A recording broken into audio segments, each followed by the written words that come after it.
10ኛ የጠፋችው የአሸዋ ከተማ። በአፍሪካ በረሃ ውስጥ አንድ ጊዜ ታላቅ ከተማ እንደነበረች ይነገራል። ከዓመታት በኋላ የከተማዋ በአሸዋ ተቀብራ ጠፋች። እስከ ዛሬም ብዙ ተመራማሪዎች ቦታውን እየፈለጉ ይገኛሉ።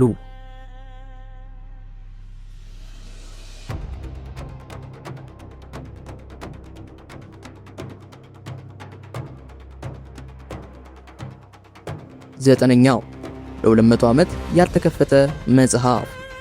በአውሮፓ አንድ የቆየ መጽሐፍ ተገኘ። ውስጡ በማንም ያልተረዳ ቋንቋ የተጻፈም ነበር። እስከ ዛሬ ምን እንደሚል የሚያውቅ ሰው የለም።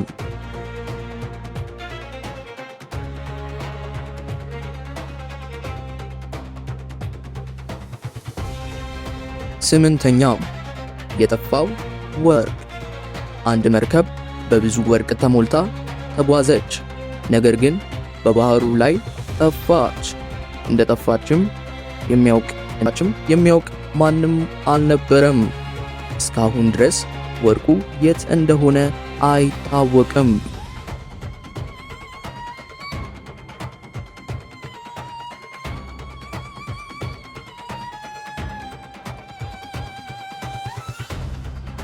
ሰባተኛ የሚጮህ ደን።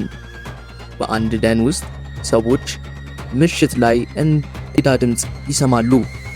አንዳንዶች መናፍስት ናቸው ይላሉ፣ ሌሎኞቹ ደግሞ የተፈጥሮ ክስተት ነው ይላሉ። እስካሁን እንግዳ የሆነ ነገር ነው።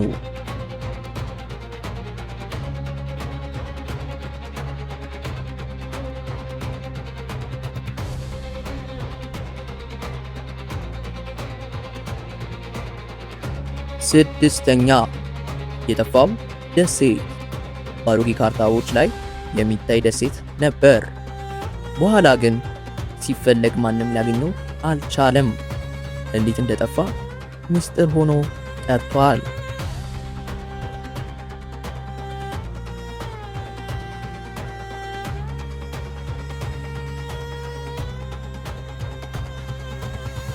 አምስተኛ በድንጋይ ውስጥ የተገኘው ታምር።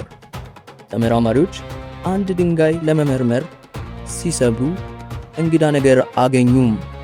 ውስጡ አንድ ሰዓት የሚመስል ነገር አገኙም። ይህ እንዴት ወደዚህ እንደገባ አልታወቀም። ሊመረምሩም ሲሉ እስካሁን እንዴት እንደገባ መመርመር አቃታቸው።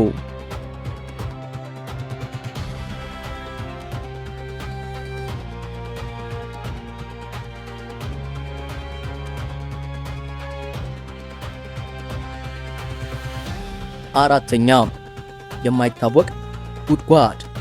በፈረንጆች አቆጣጠር በ1970ዎቹ የሳይንስ ባለሙያ የምድር ውስጥ ክፍል ለማጥናት እጅግ ትልቅ ፕሮጀክት አዘጋጁም። ዓላማቸውም ከሰው ልጅ ታሪክ ውስጥ እጅግ ጥልቅ የሆነ ጉድጓድ መቆፈር ነበር።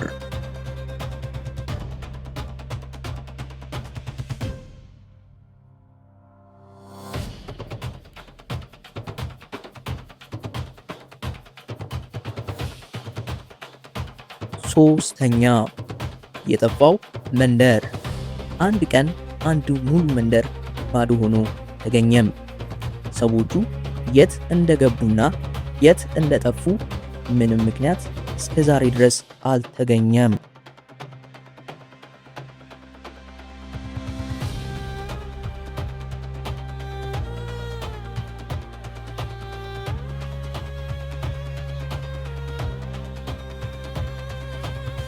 ሁለተኛ የሚንቀሳቀሱ ድንጋዮች። በአንድ በረሃ ውስጥ ድንጋዮች ራሳቸውን የሚያንቀሳቅሱ ታይተዋል። ለብዙ ዓመታት ሰዎቹ ምክንያቱን ሊያውቁ አልቻሉም።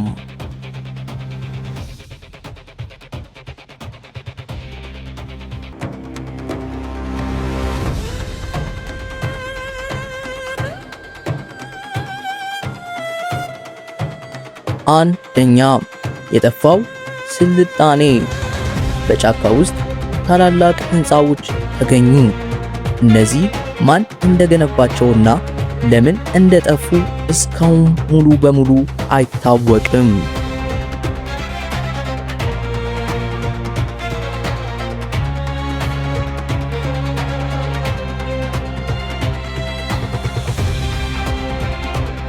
ከነዚህ 10 ታሪኮች ውስጥ የትኛው በጣም ያስገርማችኋል? በኮሜንት ላይ ይጻፉልን። እናመሰግናለን።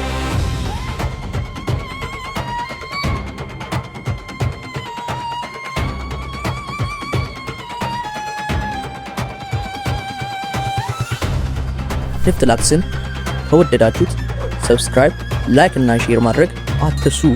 በሚቀጥለው ቪዲዮ የበለጠ አስደናቂ ታሪክ እናመጣለን። እስከ ፕሮግራሙ ፍጻሜ ስለቆያችሁ እናመሰግናለን። ደህና ዋሉ።